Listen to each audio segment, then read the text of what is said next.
Ya bang, saya ganggu. Order susu. Ni last. Ni berapa bang ni? Oh, RM5 Saya ada RM2 lah bang. Ni rasa sebab salah. Abang, ha? Boleh bang? Abang dah berapa lama berniaga dah? Abang dah berapa lama berniaga dah? Baru lagi?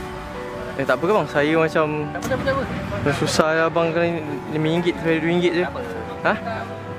Baru berniaga lagi lah kat sini? Oh, abang duduk dekat sini juga? Kampung Siamai. Kampung Siamai? Jadi abang niaga ni dah lama. Ha.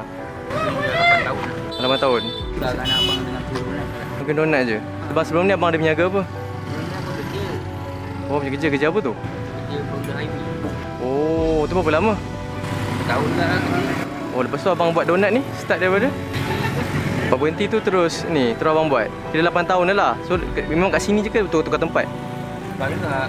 Kat sini baru buka. Oh, baru buka. Kat Pemai dah lama Pemai. Oh, Pemai. Tak, saya nak tahu je asal abang tolong saya bang. Ikhlas apa bang? Saya nak tahu sebab abang tolong saya sebab abang ikhlas lah. Ya. Itulah sebab abang tolong saya sebenarnya ada rezeki untuk abang lah. Saya nak share dengan abang.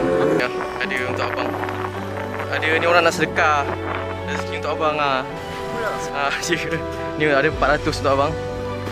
Ya bang. Ni untuk abang. Adalah orang nak sampaikan hamba Allah. Nak tengok siapa yang orang yang sanggup tolong lah. Lagi banyak. Betul tau. Ya bang, rezeki untuk abang. Ya. Ya.